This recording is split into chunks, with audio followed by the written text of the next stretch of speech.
Last time I said welcome to 2019 finals, so don't let me do that again. Okay. Do you want to do the introduction? Sure. Okay. Hello and welcome to the semifinals of the 2018 Quidditch Canada National Championship. This is not the semifinals.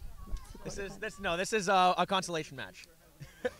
Regardless, welcome to 2018 Quidditch Canada National Championship. So my name's Calder Schweitzer. And I'm Erin Waddell. And today we are bringing you the matchup between the Edmonton Aurors and the Waterloo Ridgebacks. These are two teams that should be pretty evenly matched. They've played twice already this weekend, and the matchup is currently 1-for-1. So this is we're going to see the tiebreaker here, winner take all. And of course, I believe the winner of this match is going to move on further in the consolation bracket. So there is more Quidditch to be played for whoever comes out of this game with the W.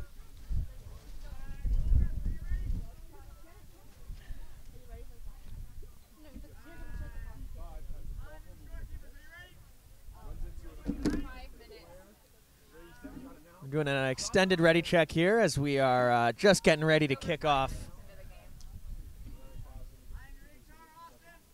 The rest from this game are from my home team, UBC Thunderbirds.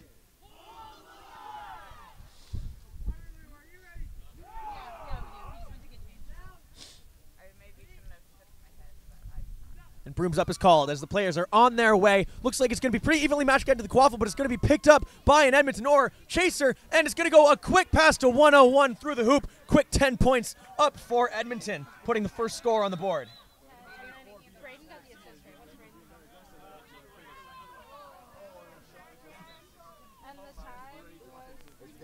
The quaffle now being taken up by Waterloo in the hands of a chaser, looking to make something happen, looking to answer this very quick goal.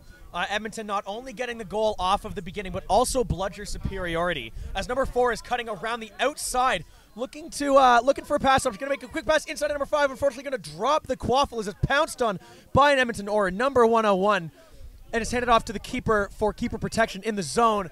Waterloo now going to set up a defense as Edmonton goes back on the offensive.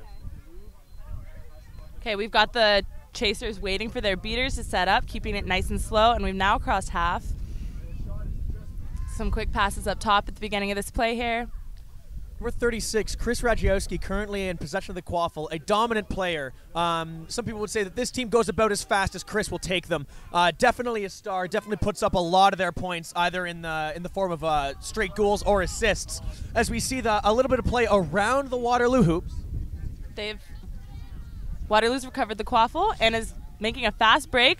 There is one beater on Edmonton, so we'll see if it slows down here. And we see a pass up top and a goal.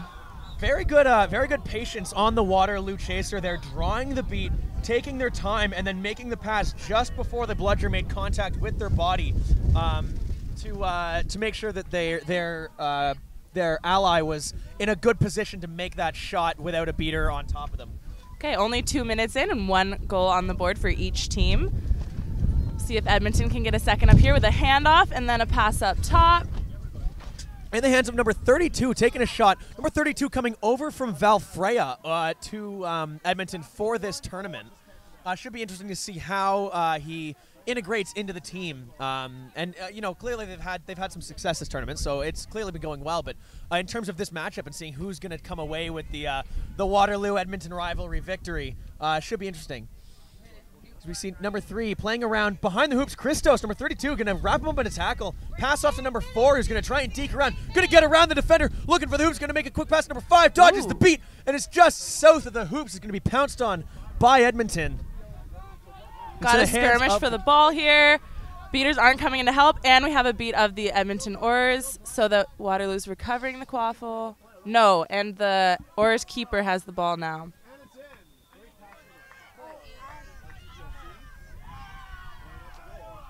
There's an intense struggle for a bludger over here. Okay, and we've got our other beater helping out their partner. So we see Edmonton maintaining the bludger superiority they claimed at the beginning of the game. As we see the quaffle now running up, the second beater just making it up to the play. As we see a break made, a pass, that's you don't see that very often. A bounce pass made to a catcher behind the hoops who throws it for another 10 points for the Edmonton Aurors. We had a bounce pass last year at Nationals, and we still quote it regularly as the great bounce pass of 2017. Those ones are a little sketchy, eh? They're very easy to intercept. Usually accidental as well. Yeah, definitely. Because of the semi-deflated nature of the quaffle, bouncing is something that is very unpredictable with them. So if you can pull one off, it's all the more impressive.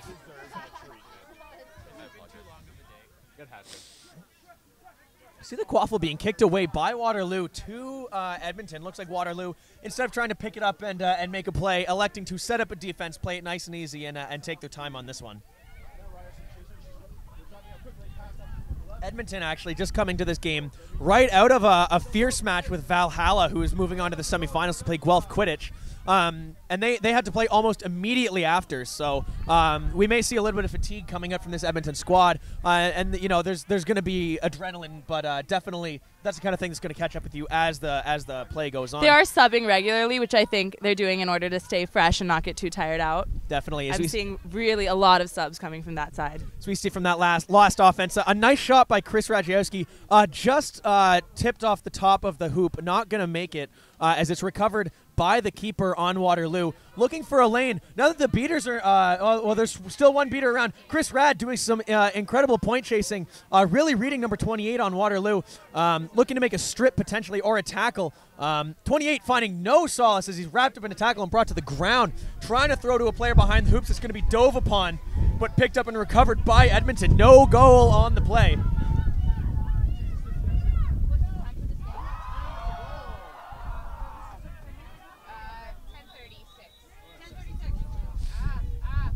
We're seeing a play being run by the Edmonton Oilers here with the chasers going around to the sides.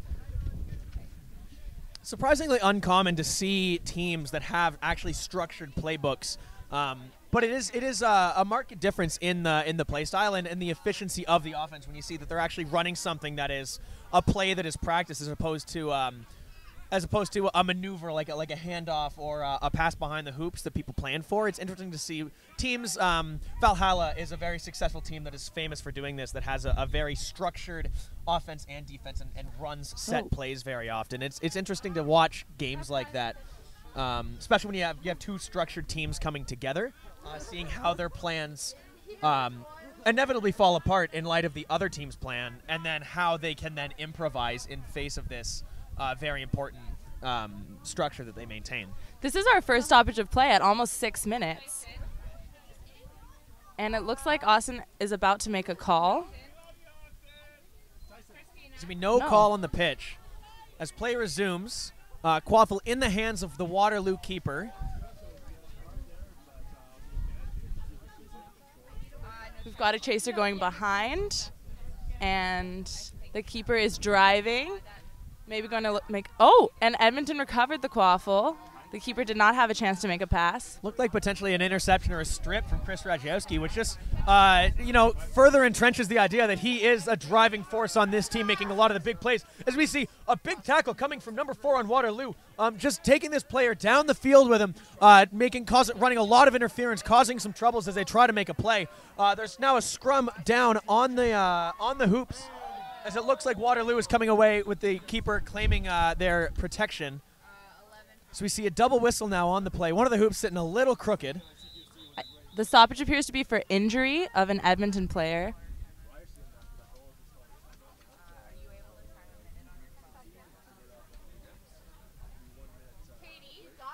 And we've got an injury sub coming in from the bench here.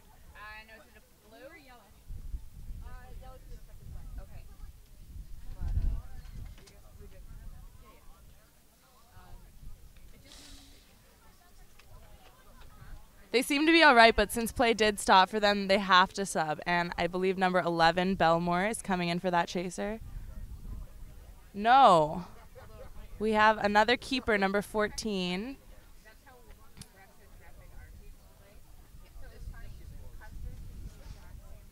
Hugs exchanged as the keeper swap is made, the injured player going back on their own strength, which is always good to see. Likely we'll see them back in the game later on.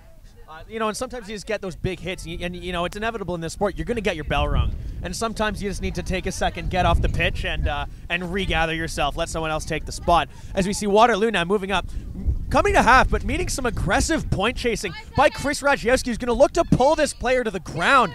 Chris Rad not letting up as the player eventually goes to their knees, but Chris is taking a beat, and eventually the Waterloo keeper able to stand up and drive to the hoops and put 10 points up, tying the game at 20.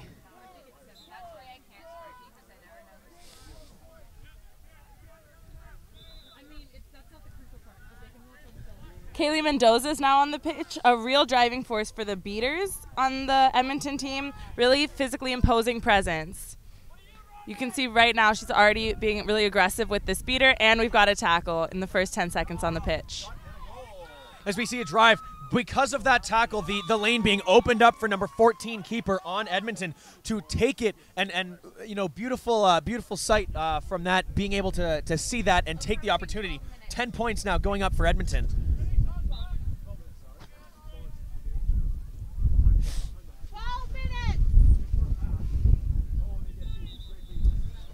We see a double whistle here on the play. Oh, for it's just an equipment switch out for a flat bludger, so we're either going to see a replacement or a pump come in to fill up that bludger. It'll be a good time to mention thank you very much to the City of Hamilton, to Tourism Hamilton, for hosting us here at this event. Of course, we are in beautiful Tim Hortons Field, home of the Hamilton Tiger Cats, right underneath the escarpment. We got a really nice view of it now, and it's really nice to spend the past couple nights in Hamilton and see a bit of the city. I know I spent a lot of time in Dundas when I was younger, but I wasn't allowed to come into the city for whatever reason. Mostly, I don't know, my parents. There was just nothing in there that I don't know, I needed to go to. But it's nice to finally get to the city and drive around a little bit and see it. It's a very nice place. It's actually my first time further east in Canada than Calgary. How are you finding it? Much colder, but a refreshing break from the rain that we see in Vancouver. So as a Western person coming to the east, to Ontario specifically, I have to ask you, how do you feel about bagged milk? I haven't seen it. I heard of it before I came to Canada. I was excited to see some bagged milk, and then when it didn't exist in Vancouver, I was a little disappointed. I myself don't drink milk, so I see. Yeah. It's okay. We're back in the game. Oh, yes, we're back in the game. As we see number 4 making a nice drive through much of the Edmonton team. The goal being called no good, however, as play continues. A nice block from 14 is going to be recovered by Edmonton. No goal in the play, so score remains 30-20.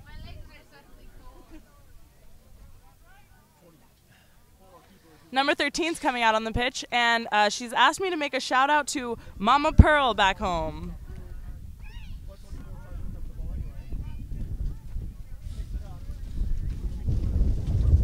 We see a failed handoff to number 99, and a lot of people trying to get at this ball right now. Beaters seem to have broken it up. A drive from 8 all the way down the pitch, and stopped short of a quick goal, but eventually makes it through. See, wind is now picking up as these players are on the field. For those of you watching the live stream, if you watch the flags in the background, you'll get an idea of just the magnitude of the direction and the strength. The wind has been something the players have been fighting against for a lot of the tournament. Those long passes and shots often going awry, being blown away. As we see a quick handoff to chaser number 29, Ferguson, on Edmonton, looking for an option, looking for something to do. Going to elect to run. Oh, and charge the hoops. Makes a quick pass behind. Not quite able to see what's happening. The Edmonton player dropped the ball, and now a non-keeper player had it, and now the keeper from Waterloo has it. So Waterloo, the quaffle's now protected. Waterloo going to regain, or they're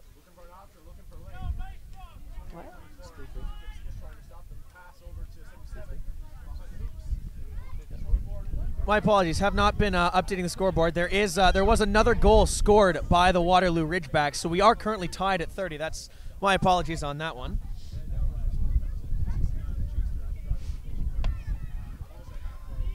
So we see some quick passes by Waterloo, ultimately going to be fruitless as we see a charge coming down from the Edmonton keeper, number 14, in response to a no-bludger situation. Going to get tied up in a tackle, but going to try and make a long pass back behind the hoops, and it's going to go. Looks like the goal is called. Good. I saw James put his hands up, but I didn't hear it. I'm not sure. Yes, the goal is called good. So we're going to go up 10 points there in favor of Edmonton. retaking the lead. It's been interesting, though. It doesn't seem like there's been more than a 10-point differential between these two teams. And now that we're at the 10-minute mark, teams are going to be starting to think about the Snitch game, and that is where things start to get really intense, especially in a game that is this close, because then bludger superiority means eat all the more. As we see some quick passes and a nice hit coming out from Christos on Edmonton, going to dive on that ball and pick it up, looking to recover, looking to make a run. There are no beaters currently in front of him. He's going to run into one, break a second tackle, a third tackle, and hammers it through the hoops. As Edmonton takes the first 20-point lead of the game. We'll see Waterloo try to close that gap back up again, get it nice and close, although we are still in range at 11 minutes. Still a bit of time until the Snitch will come on. Ultimately right now looking like anyone's game as number 5 on Waterloo comes up looking for an option, takes a pass over to the right. Oh, going to take a beat, and the ball is on the ground. It's going to get picked up. But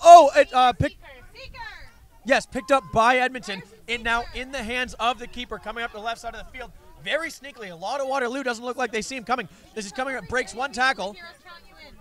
This is currently being spoken to by Austin Wallace, the head referee. Looks like it's a back to hoops call as turnover goes in favor of Waterloo.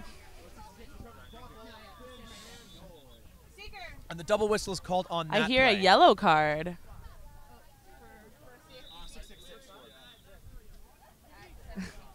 It may actually be a blue and not a yellow.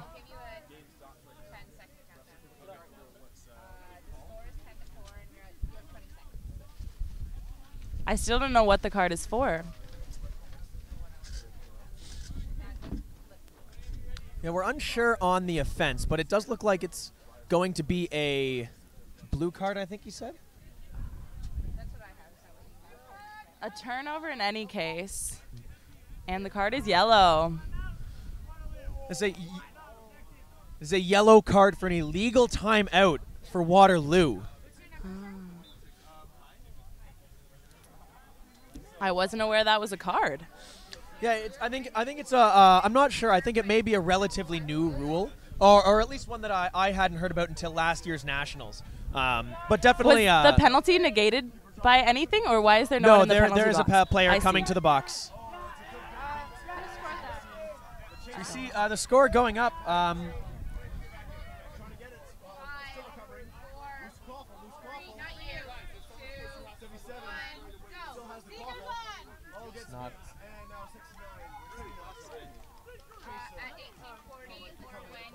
Now we see a timeout called.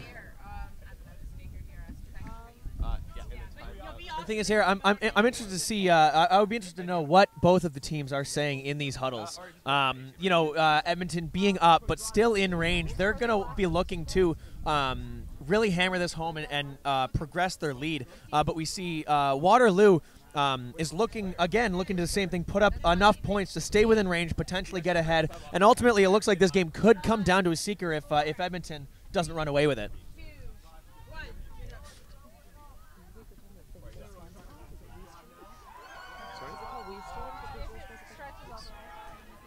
Before the end of this timeout, I'd just like to thank WeeStreem for sponsoring our live stream today, and that's why all you folks at home can be watching this right now. So thanks to them. Refs, 10 seconds.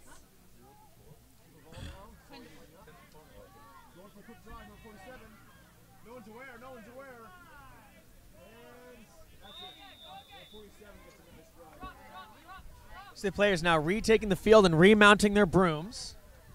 Looks like possession is going to be in the Waterloo keeper's hands. Taking a quick sub, passing it off to a chaser.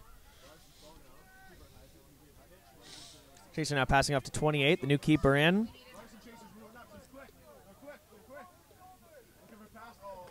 Looking for an option, looking to make something happen here.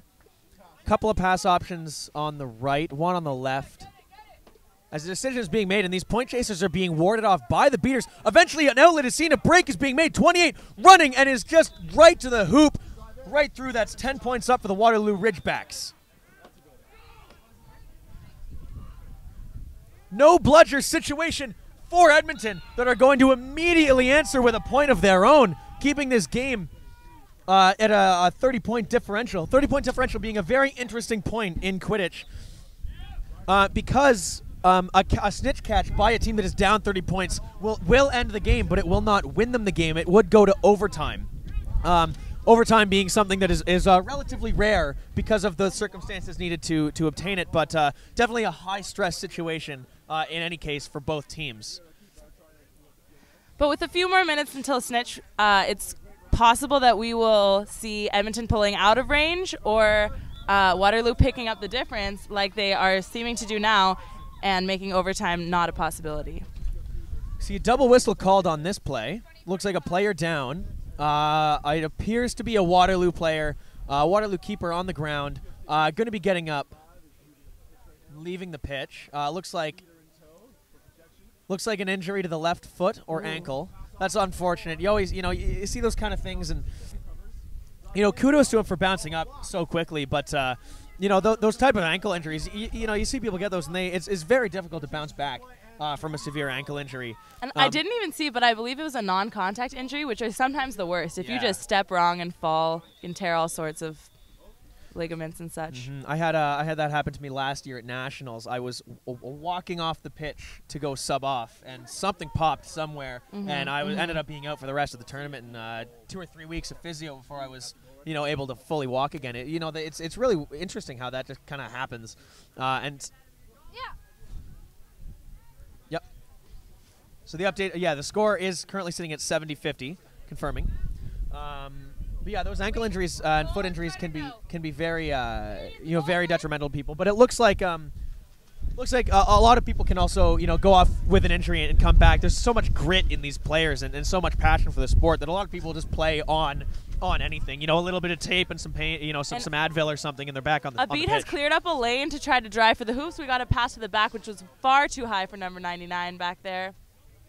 By the way, number 99, Cynthia, is a transfer from UVic, and her presence on this team makes sure that all teams in the league are represented at this national tournament. So we see a no-bludger situation for Waterloo coming through. Going to be in the hands of keeper number 42. Driving to the hoops, going to find some resistance, and it looks like a potential strip as the ball hits the ground, and it's going to go into the hands of the Edmonton keeper. Very good run coming out from the Waterloo keeper, but an equally good defense from Edmonton, stopping that goal. And those no-bludger situations are equal parts thrilling and terrifying depending on what side of them you're on.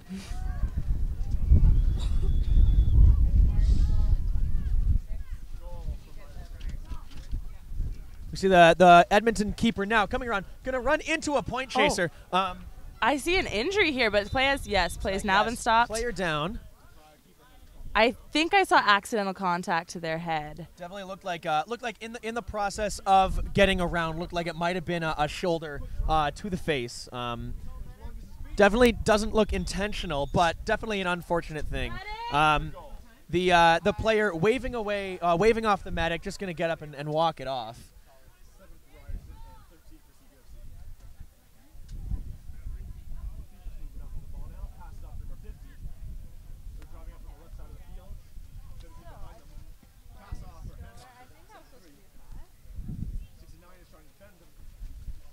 This game's still very close, currently sitting at 50-70, meaning, as we inch ever closer to that important 18-minute mark, we are going to see people starting to think about the snitch and starting to think about keeping things within range or taking things out of range, depending on where they're at.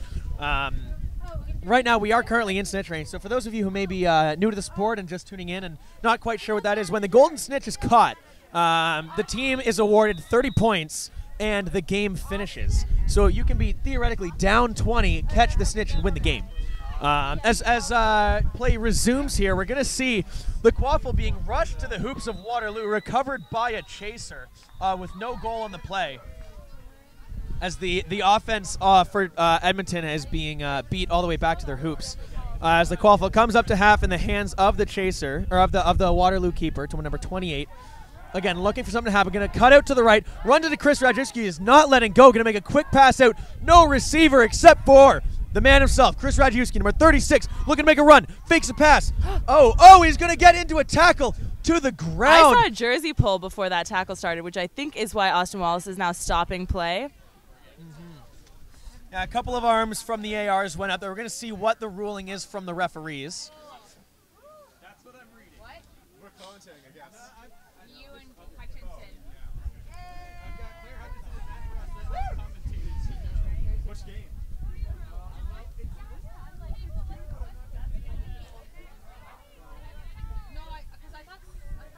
And the call appears to be a yellow card.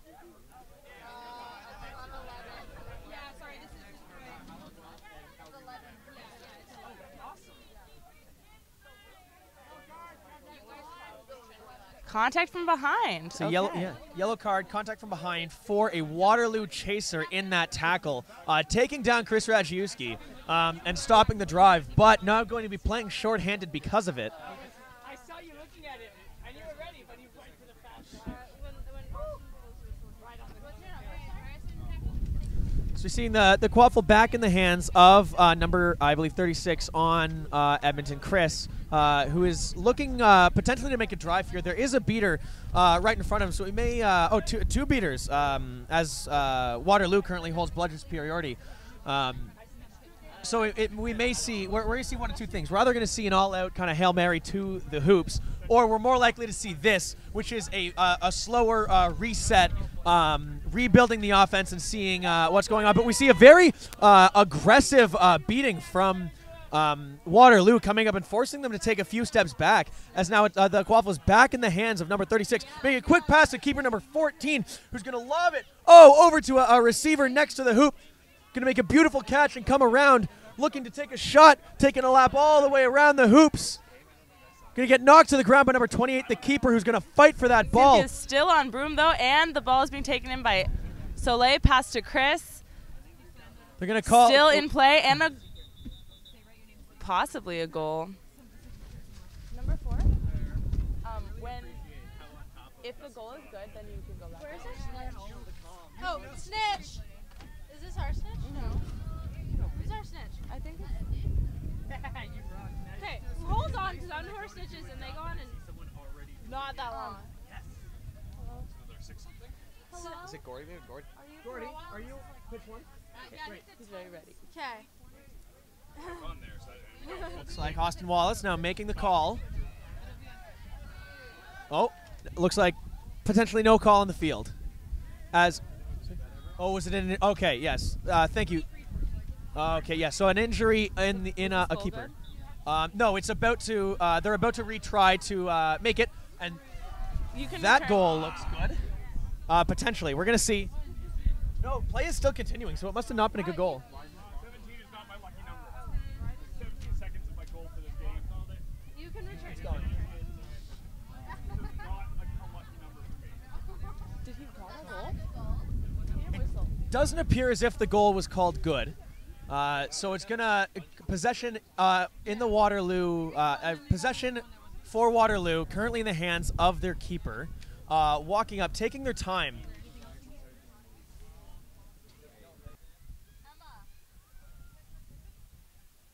You see number 28 looking for an option, looking to make a pass, potentially looking to make a break. It's tough to make a break against the Waterloo point chasing. Definitely been a high point of, my apologies, the Edmonton point chasing. Definitely been a high point of their game. We see number 28 make a break. Oh, going to get brought to the ground, but gets right back up, bouncing. Going to make a quick pass, recovered by number 4. Is going to make a shot. Going to be knocked down by 2 Edmonton players. No goal in the play. That was some very strong defense, despite letting them pretty far into their zone. Snitch is now on pitch as we hit the 17-minute mark. Seekers being called to the midline. And this is where it gets very important, especially in terms of bludgeon superiority in a game that is so close, because both teams going to be wanting to commit beaters to the Seeker play. So whoever maintains bludgeon superiority will have that advantage on their defense and offensive plays. So we see another play breaking down behind the Waterloo hoops. Going to be no goal on the play, as the score currently still sits at 70-50.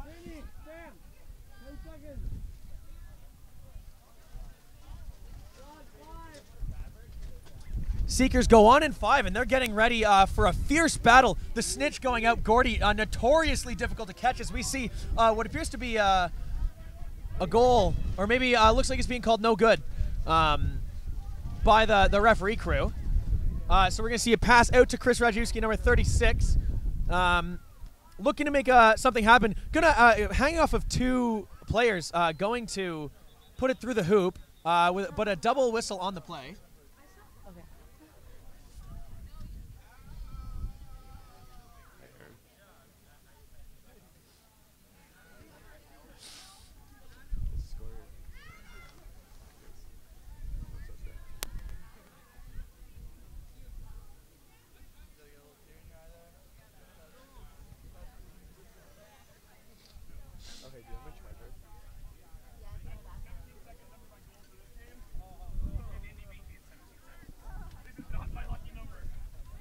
This is going to be a blue card to beater number 7, John Keats, for interacting with a bludger while holding one. It appears to be, yes, no time served.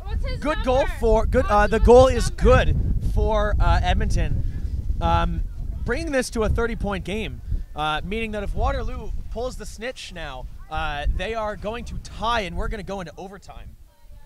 Waterloo going to be looking to bring this back into range. Edmonton going to be looking to further their lead to keep Waterloo from winning by snitch catch. We have both Edmonton beaters guarding the snitch region and the beater from Waterloo as well. When a game is in range, it's common to see all beaters on the seekers and ignoring quaffle play. Lots of aggression coming out as that aggressive point chasing is still happening from Edmonton. We're seeing the Waterloo keeper driving through. Unfortunately, the ball's going to get stripped, and it's going to be another point for Edmonton. This game is now out of range. Current score goes to 90-50.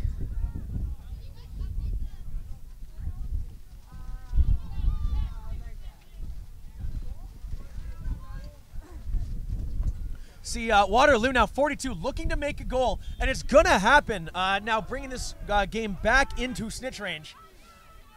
The goal is good as now we see a change in pace from the Waterloo seeker now looking to catch. And that's the difficulty being a seeker at this point of the game when it's so close, is knowing when to catch and when to defend. And you really have to keep your eye on that score and listen to your captains as they tell you from the bench what to do. He's now number 64 on Edmonton with the quaff. Going to make a nice pass out Once beside again, the out hoops. of range. The game goes out of range as the score climbs to 160 in favor of Edmonton.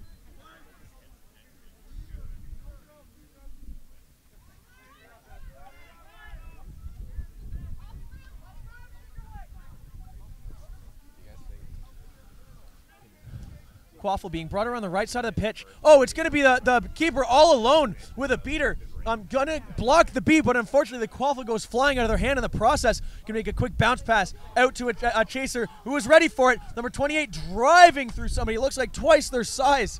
Hitting the ground. It's going to be a scrum for this ball. It's loose, and it's going to get recovered by the Waterloo keeper from his knees. Going to toss it through the hoops. Waterloo, never say die, bringing this game back into range. We've had number 27 from Edmonton sub out for number 102, Katharina Hirsch, who comes from Bremen, Germany, and has actually been practicing with UBC all year, but transferred to Edmonton earlier in the season, so is well acquainted with playing with this team. See, play is stopped. Play is stopped with a Quaffle behind the Waterloo hoops.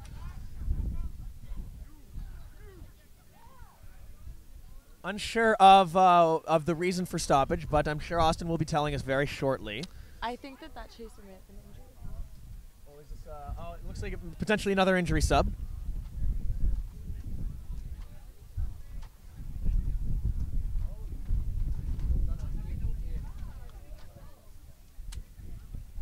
I don't know. I don't think so.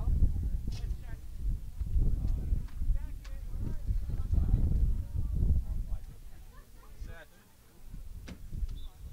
The play resumes behind the Waterloo hoops as we see, an Edmonton player just hit the rim of the hoops with a shot.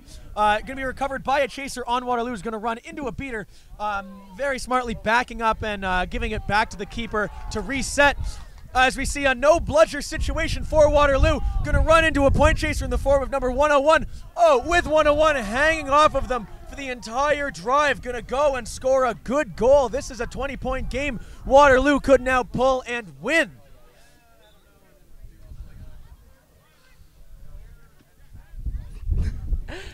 A beater just hit the snitch, which, by the way, does absolutely nothing, if you were wondering.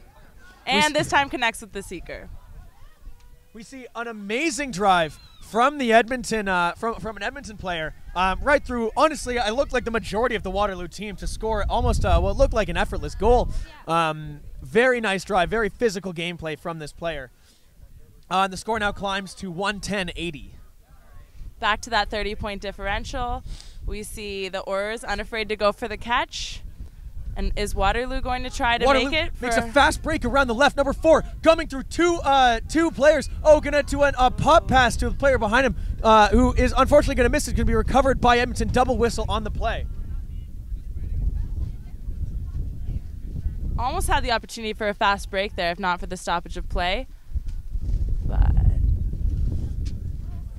it looks like 32 is retaining the quaffle and can still try to run through after play resumes.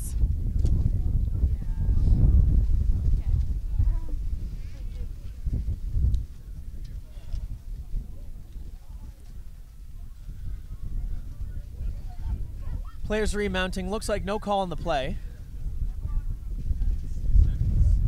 Ball currently in the possession of a keeper chaser who's going to an Edmonton chaser who's going to pass it back to the keeper who's going to come up the left side of the field. You can tell slowing down around half, looking for an option.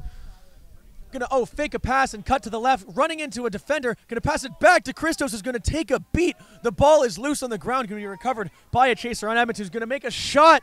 Not gonna quite make it through the hoops as it looks like it goes.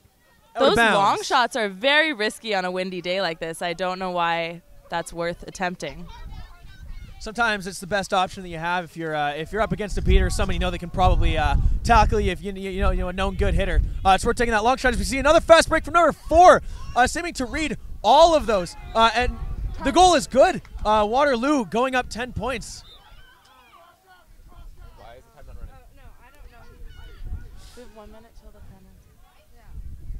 See a long pass out back to number 4, who's going to get beat. It's going to get picked up by an Edmonton chaser. Coming around, going to make a long shot, and the goal is called good. Edmonton answering the Waterloo goal very quickly, as it looks like we may have an injury on the field. No, my apologies. No injury. It was a fight over a bludger. In only 30 seconds, the first snitch handicap will be in place.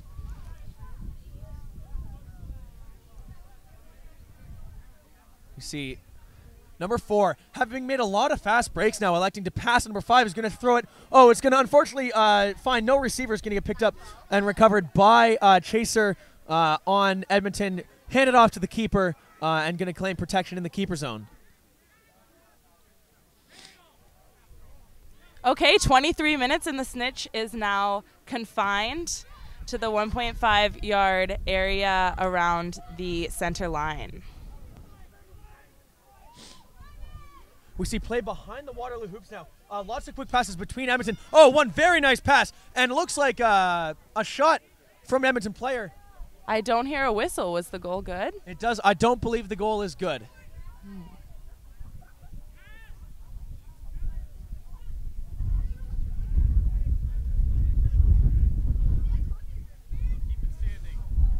Recovered by Waterloo.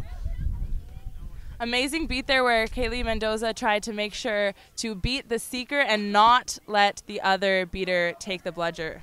We're going to see a turnover here to Edmonton as there was a play after the beat. Oh, we're going to see a broken tackle by number 11. Quick pass out to number 36 and a goal. Another 10 points up scored by Edmonton. It looks like, I believe, they're now up 40. And Waterloo going to want to change their seeking style to a more defensive position to ensure that they can stay in this game and potentially pull for the win. We have Kat seeking once again. Really trying to fight off this snitch who's being roughed. Grabbing the broom, holding on tight, and another good goal for Edmonton. See, double whistle on the play here.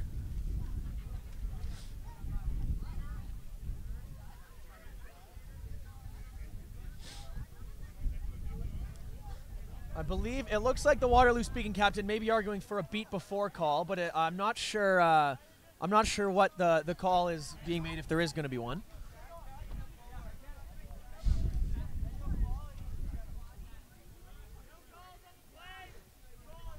With the goal still good, we have a 50-point differential, meaning Edmonton is way out of range and doesn't even look like the Waterloo seeker is still trying to catch. Maybe going to go in for some defensive seeking, just trying to keep Cat away from that snitch. I see a block shot by the Edmonton keeper now coming up through the middle of the pitch. Going to make a quick pass out to the left side to Chris Radjuski.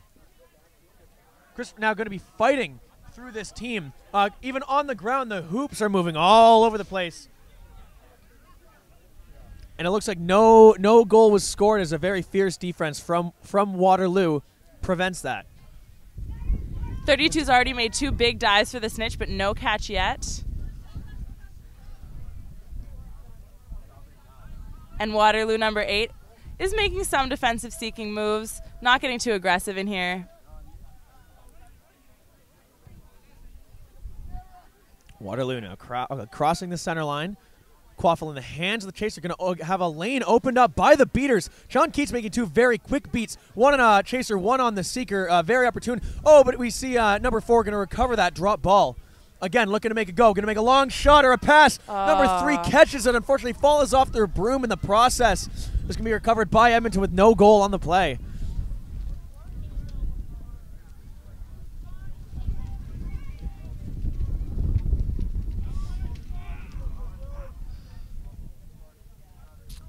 Before I forget, 87 would like to give a shout out to their mom. 87's mom, thanks for watching.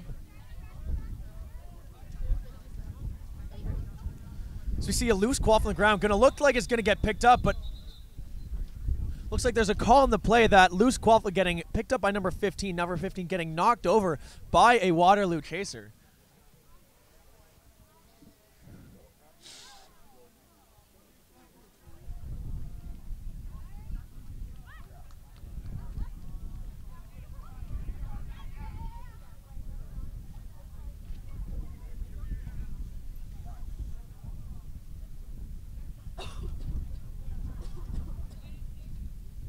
Going to be, it looks like, appears to be an injury sub for Waterloo chaser. Doesn't appear to be a call in the field.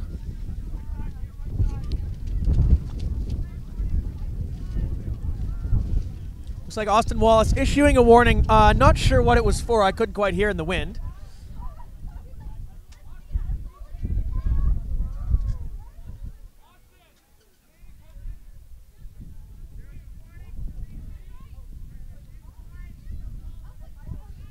It's a warning there from Austin Wallace for an illegal slide. No call on the play. As we see the quaffle being picked up by the Waterloo chaser. Going to block a beat. And, Edmonton scrambling to get their defense in place as they come out to touch the hoops. Not going to be fast enough as Waterloo puts up 10 points. Now only down 40. 1 more point and they could catch the tie. As we see number 15 make a shot. It's going to go south of the hoops, but in the hands of another Edmonton player, immediately answering that goal, and they reassert their lead.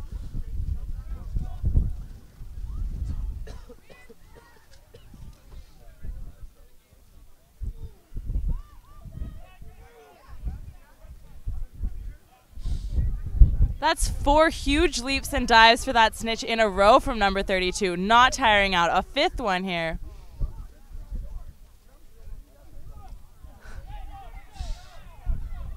We see the Waterloo keeper now crossing half, pointing at some of his players to try and make a play. Going to take a shot from very far up the field. Unfortunately, not going to make it through the hoop. As we see the Edmonton seeker come off after a very hard-fought shift and collapse on the ground. That has to be one of the most tiring roles in this game is seeking.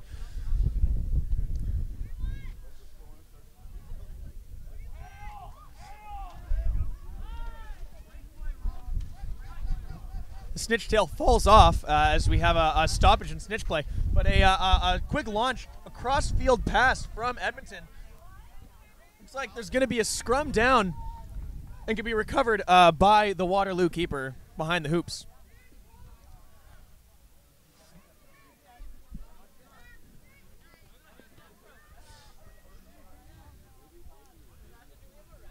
Waterloo once again bringing it up toward crossing half. Ball in the hands of the keeper. Going to see a little resistance from 101. No beaters there to help him. As he blocks the beat, loses the quaff in the process, but picks it up on the first bounce. Now cutting around the right, cuts inside, makes a pass. Oh, but it is very high. Does not meet its mark. That's going to be a ball off pitch turnover. It's now 27 minutes. I think we'll see this Snitch go into the second handicap in about a minute. Part of the length of this game is just that Gordon's such a good Snitch. A Team Canada player. Very athletic, but 27 may be a match. We'll see. We see a nice pass from 14 to Chris Radzinski, number 36. Gonna be behind the hoops, looking to make something happen. Is gonna throw a good goal. There's a double whistle on the play, though. So we're gonna have to double check and make sure this goal is good.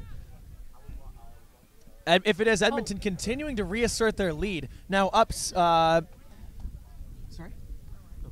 Now, if this goal is good, Edmonton going up 60 points and furthering, widening the gap even more.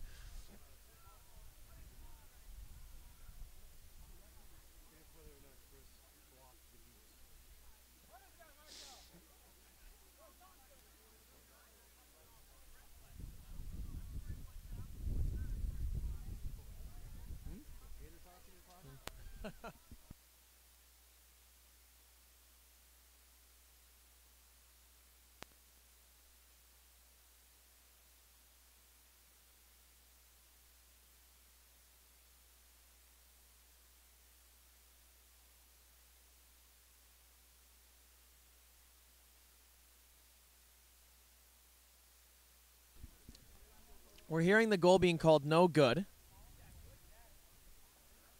So score remains 150-100.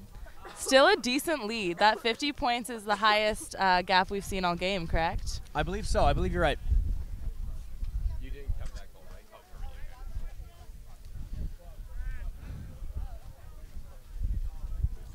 Possession.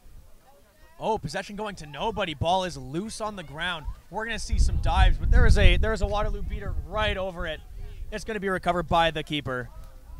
Waterloo now coming up with the ball.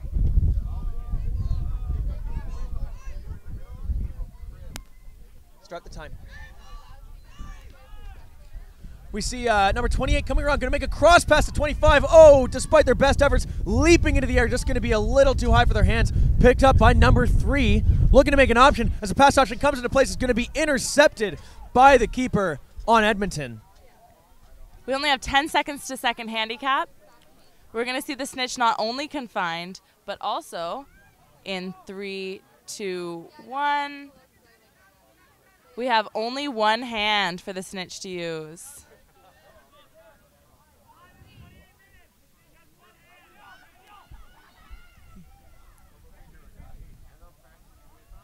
Still a high-energy quaffle game. People are not tiring out despite this long game. So we see a nice run from number 40, from number 4, the king of the hoop crash, going to be taken to the ground by number 36, still fighting, and it's going to go through the hoops. That's going to be 10 points up in favor of Waterloo.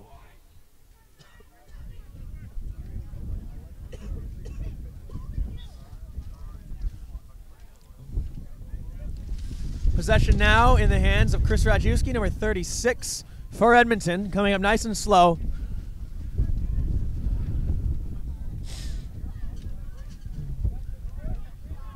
Number 15 out of possession, looking to make cuts inside, looking to make to gain some ground. Gonna nice, beautiful pass to number 33. Number 33 with a nice shot into the hoops. Double whistle on the play. We're gonna make sure the goal is called good.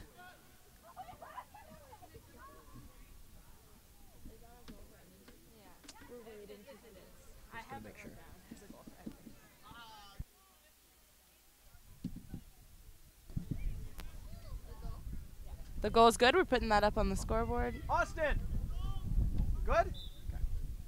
The goal is being called good, so the lead extends by 10 points. It is now 160-110. As we see, a quick Waterloo offense to what looked like a lone chaser over by the rightmost hoop. That's going to be 10 points up for Waterloo.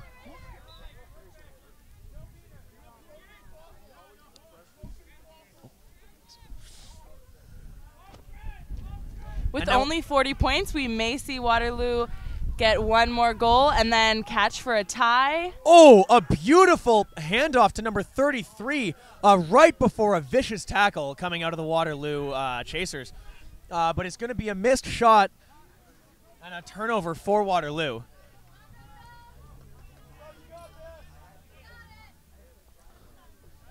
We got to give props to the Snitch here, lasting for so long, even only able to use one hand. This is not something you see every day, but Gordy is definitely one of the better Snitches that we have here. As we see another offense broken down by the Edmonton Hoops.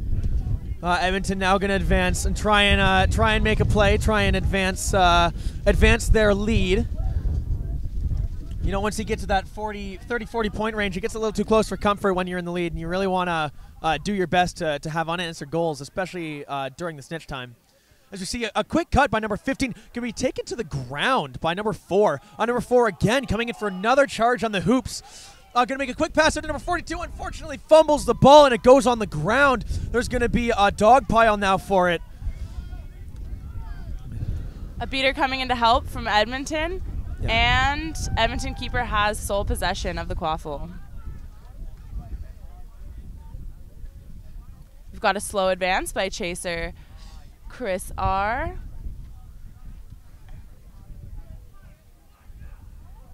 Driving in, a handoff, but it was a fake, and just driving to the hoops, making a long pass and a goal.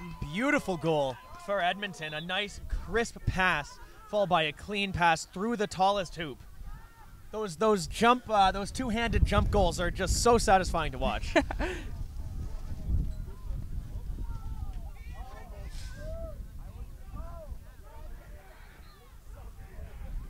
We hear yelling for no beaters as we see an Edmonton chaser coming up. Gonna see a beater that was probably wasn't seen before, and elect to slow down the advance a little bit. As we see number 14 now coming up. Lots of goals by number 14. Takes a shot. Oh, and it's gonna be recovered by a chaser and scored. The goal there, I believe, going to number 11. That number 11 is the youngest player on the Edmonton team, and has been performing pretty amazingly.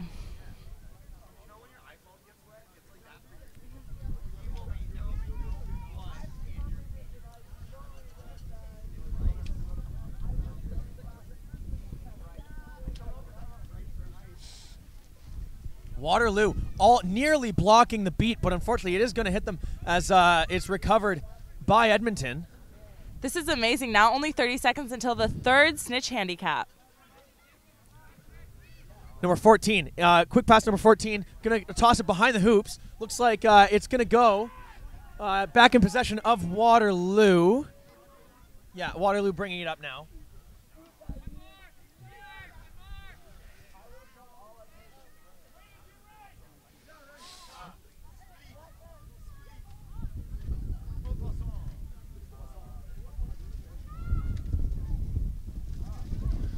We see a big hit from a Waterloo beater, making a lane for the keeper to come in. Going to block one beat, unfortunately hit by another. Going to have to drop the ball. It's going to be recovered by the Edmonton keeper.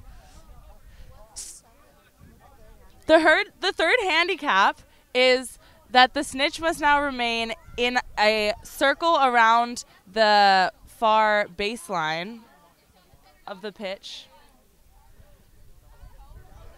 So that position that you see the Snitch in now, he will not be able to move from there for a good bit of time. Cheeky move from the Snitch there as you see pulling the Seeker's broom out from under them. That's why you see the Edmonton Seeker, number 27, choking so far up on his broom, holding most of it out behind him so that it cannot be grabbed and yanked out from underneath him.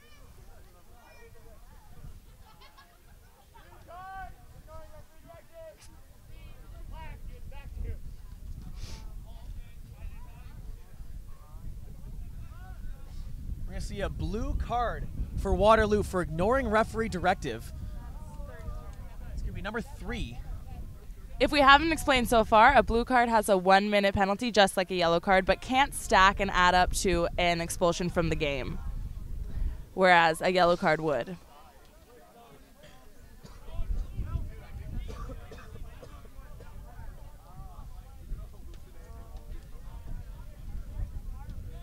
see possession of the qualifier goes back in the hands of Edmonton. I think this is standing to be one of the longest games of the tournament. Have you seen many games in general, not even in this tournament, actually make it to the third Snitch handicap? I believe this is actually my first one I've seen make it to the third Snitch handicap. That's interesting. Yeah, it's, you know, Gordy is just such a versatile snitch. You know, he's strong, he's quick.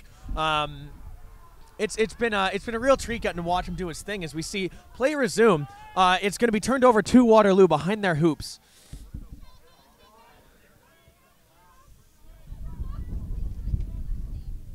As we see the Waterloo keeper now bringing it up. A lane going to be cleared by the beater. Oh, but there's going to be a very prudent point defender, number 101 for the Aurors, warding the Waterloo keeper off of any kind of advancement, as they're going to look like they're just doing a bit of a reset. Beaters once again exchange beats as the Waterloo keeper gains a little bit of ground. Going to try and get past 101. Oh, going to look for a shot. It's going to be stuffed by Edmonton. Recovered, though, behind the hoops by a lone chaser for Waterloo. The throw is going to be no good. No goal called as it's picked up. Going to be passed off to number 14, who's going to kick it back. Oh, right into the hands of number 25.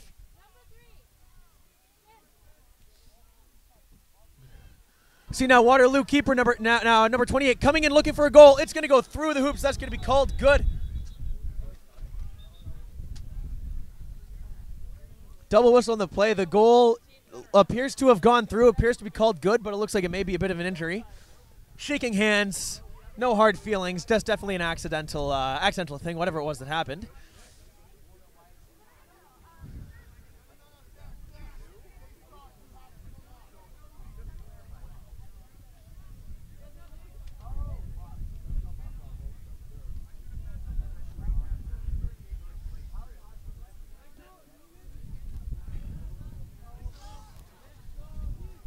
During the stoppage, I want to give our last shout out. Number 99, Cynthia from UVic, wants to shout out to Misha, who's watching from Lithuania. Wow. What time do you think it is in Lithuania? Wouldn't know. I have no idea. Maybe 9 hours ahead? Oh, wow. Maybe Misha's no longer watching, but thank you for having us in your hearts back when you were watching, Misha, in Lithuania.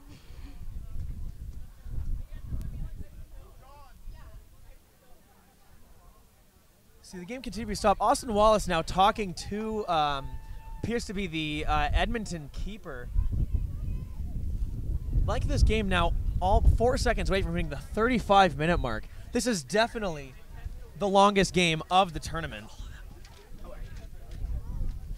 Thank you.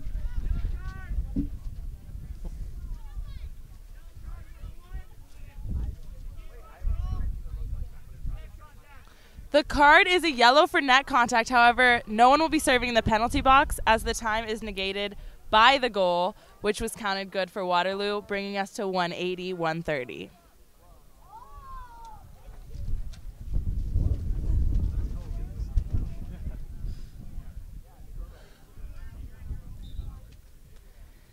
Play resumes, and number 14, Aurors keeper, is walking up slowly. Got some wings in tight, walking with the keeper, and our fourth player, Chris, comes in. 77's going back, and we're looking for a pass up top. Chris receives the pass. Beaters are shielding our quaffle pretty nicely. A lot of just quick pass up top, waiting apparently for a lane to crash in. Or a pass to the back. And 99 misses the pass. There's a sprint for the quaffle. Waterloo keeper recovers the quaffle and is safe.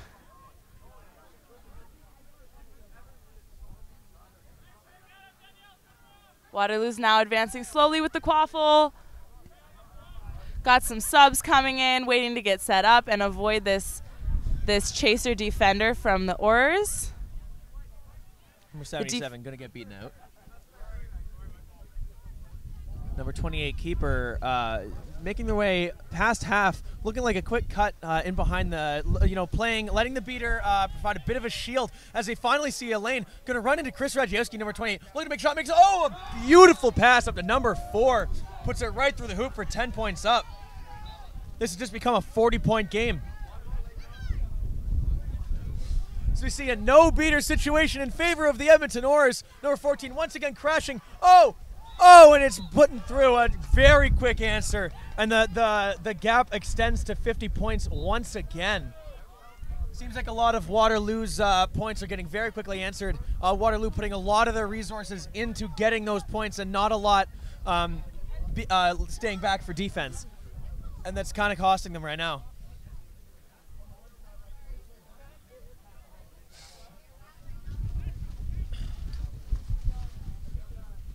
See, keeper number 5 going to go as one of the hoops is dislodged. Quaff in the hands of number 15 as there's a double whistle on the play now. Uh-oh. The game sheet.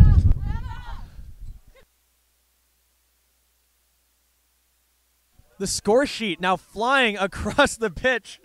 The wind being taken away by an unlucky gust of wind.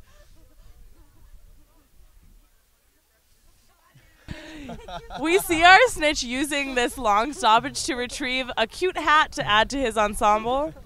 Ooh, wearing the hat backwards. I love it. That's going to be a yellow card for Waterloo number 76 for interpositional contact. Sorry? It's the first yellow, so it's not going to stack. You'll see number 15 on Edmonton with possession of the quaffle. Yeah. No, we're going to pass number 36, who's going to score on behalf of Edmonton. Again, the lead widens. A 200-point game, another thing I've rarely seen in this 37-minute long game now. Between both of these teams, very high scoring.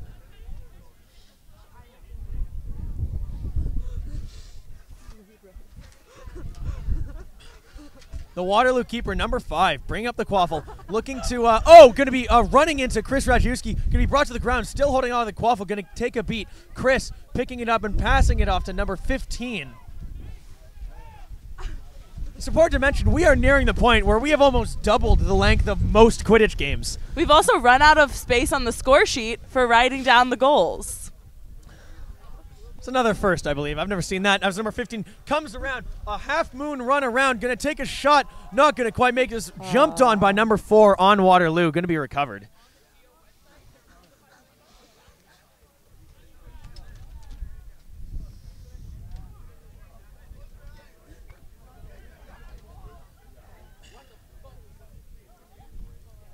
Waterloo now just kind of hanging on to the quaffle behind their hoops. Getting up, taking a little bit of time as we see the keeper sub off.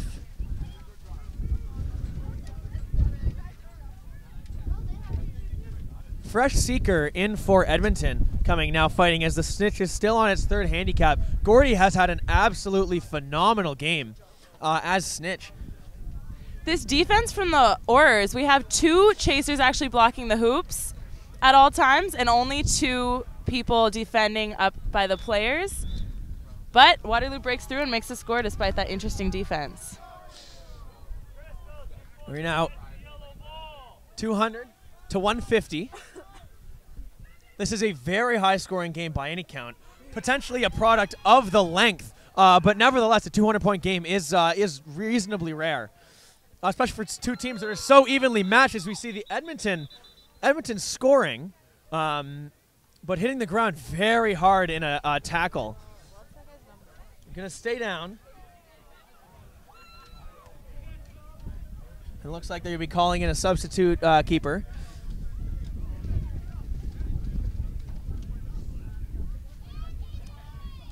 Along with the high scores, unfortunately, long games do also offer a lot of opportunities for injury. That was number 4. Is the goal good?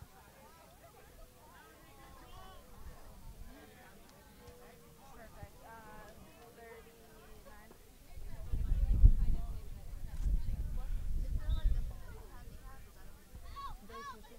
We see play resuming. Quaffle in the hands of the Waterloo keeper. Going to make a cut up left. Coming up, going to find, gets right past a point defender. Cutting inside 28, looking for an option. We've got a chaser in looks back. like going to run and take a shot and hand through the hoop. That's going to be another 10 points up for Waterloo. That's 2 unanswered goals. There was a chaser in the back asking for that pass, but it looks like the keeper made the right choice by driving. In a wind like this, putting the hand through the hoop is a really surefire way to get the goal.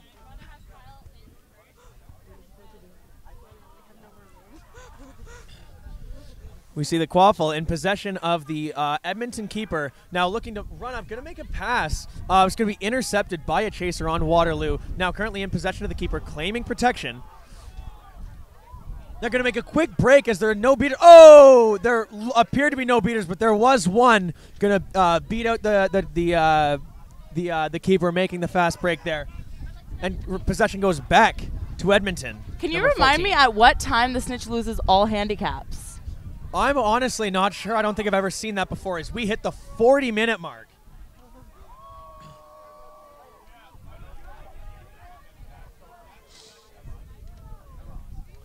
We see number 28 once again bringing up the Quaffle. Oh, and appeared to be somewhat of a fancy under the leg pass. Going to be intercepted.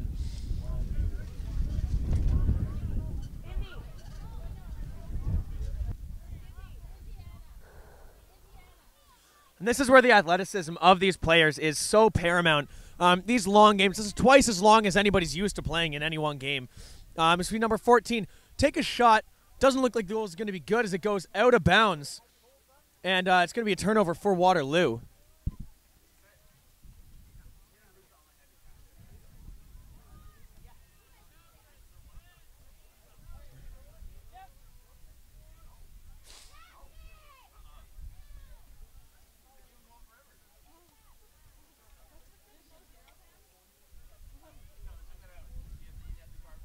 Number 42, you see coming up to going to make a nice pass to number 40, up to number 4 on the left side. Going to put it through the hoop. That's 10 points up for Waterloo, closing the gap very quickly. And finally a catch. The snitch is in the hand of the Edmonton seeker. We just got to wait for the referees to call this catch good, and if it is good, then that will mean the win for Edmonton.